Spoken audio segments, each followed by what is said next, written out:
Good morning, everyone, and welcome back to the 21 Days Challenge. And today is our last day. So I wonder how you've got on. Can you let me know, please? Let me know if you've learned anything, got anything out of it, you're beginning to practice anything, there's one part you like more than the other. It would be extremely beneficial, and I would enjoy hearing your feedback. Okay, for this morning, our last day, I'm going to talk about Joe Dispenza. Now, I've left Joe Dispenza to the last day because he's quite intense and it's also quite scientific. So I'm going to try and keep it to an absolute scientific minimum because it's a bit of, I had to read it quite a few times before it really sunk in. So, but if you could even just understand that, you don't need to understand it in a way because a lot of this is now evidence. It's been researched. It's been, there's evidence supporting it. And it's not all woo-woo.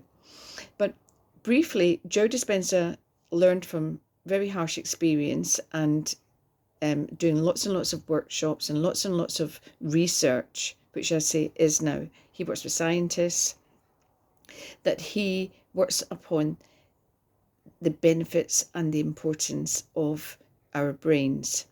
And he truly and utterly believes that we live in the past, basically, because we predict our future based on what we've learned from the past. And that's why a lot of us go into quite negative thought patterns, because that's what we know. That's what we've learned. Experience has taught us that life is difficult, or money has to be worked to be earned, or etc., etc. So lots of stuff like that, actual thoughts. But he also measures brain waves, and he's done this in lots of his workshops, and he has shown the efficacy, which is the efficiency of getting into a more productive brain wavelength state condition. So, and this is achieved by meditation. So he has shown that, and it's very interesting actually, because what we have learned from a lot of his research and other quantum physics and epigenetic studies is that when we are constantly thinking about the future and we're worried about everyday stuff, we are actually living in a state of stress. So our bodies are producing adrenaline and cortisol, and that is extremely damaging to our tissues and our organs, extremely damaging. So where Joe has had a lot of credibility is he has a huge following with people who have literally healed themselves, especially from very severe conditions that when maybe they've been written off. So if you go onto YouTube and look up Joe Dispenza testimonials, you'll find hundreds and hundreds and hundreds of people whose life have changed with his work. So he is primarily for healing, but he also has the woo-woo side of him as well, which I quite love, because they've proven that scientists have worked out that we emit regularly a frequency, a vibration, as I'm always on about, and it's measurable. They can, I think it goes out to about 5 feet from the human body. That's what they can measure. The other stuff is just beyond them, but they're constantly working on it. But we emit a frequency, and the other studies is about the quantum physics, is that we are surrounded by energy. We just can't taste it, touch it, feel it, smell it, but we have to believe that it is there. So in a state of meditation, as far as Joe is concerned, we go into a more relaxed state. So we move from beta high, which is stress, to beta, into alpha, sometimes gamma in his workshops. And in those states, we can then meditate to converge with the other energy. And he said that where everything is happening is in these other energy states. And that's where we manifest. That's where people start to imagine. So when we're in this meditative state, and his work is all about envisioning. So we're doing the creation stuff of Neville Goddard as well. So when you've meditated to a certain point, you imagine the energy, You imagine mixing with the energy. This is where you can also balance all the chakras, because chakras are, and I totally believe in these energy centers. As I said to you before, I have felt the energy in them, and it happens regularly all the time now. So I'm used to it, but the first time it happened, it blew me away. And the second and the third, because I thought these were just Eastern philosophies and a little bit woo-woo, and they really aren't. They really are not. Anyway, so in this meditative state, then we envisage. Now, for a lot of people, it's the healing. They envisage being able to walk again, or being cancer-free, or whatever. And as I say, there's a lot of evidence to support his work. So, and there are also stories of manifestation for money and success. And if you go onto my YouTube, Theresa Holistic Tarot, and go into playlists, and I have made loads of like subheadings if there's a particular condition you would like to heal, or for manifestation, people giving feedback on what they've manifested. So it really does play a huge part in my life anyway. As an added note, I do personal one-to-ones with people, more so in fertility, who have fertility issues or who are trying to get pregnant. I have had, well, not me, but I've worked with ladies who have now had success in this, and I'm so excited by it. So they're either currently pregnant, or they've had successful IVF, so this is really mind-blowing for me. And obviously, it's not something I can post because it's so private, and that's okay, I know.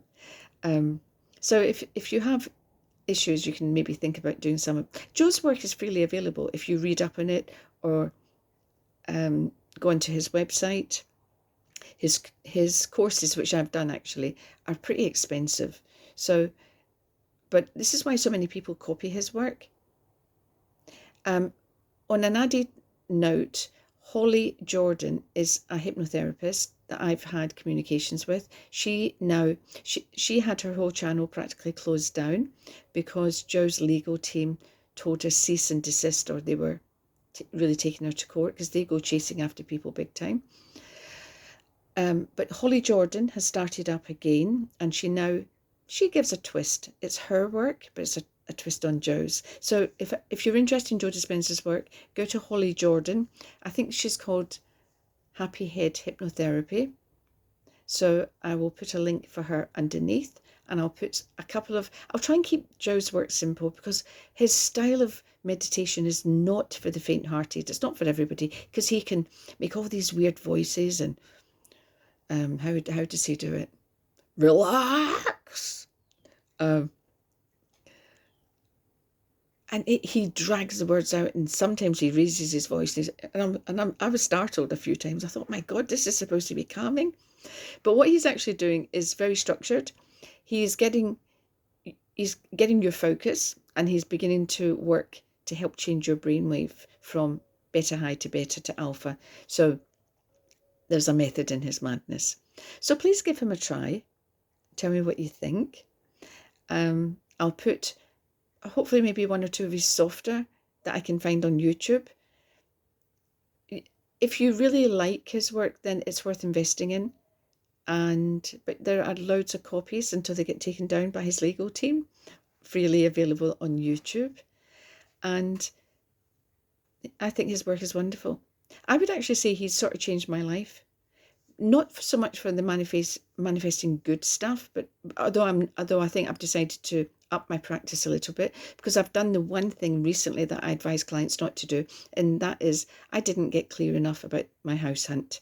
So I'm seeing lots and lots and lots which appeal, but nothing's quite ticking the box. And I think I've been too broad, just envisaging my happy outcome.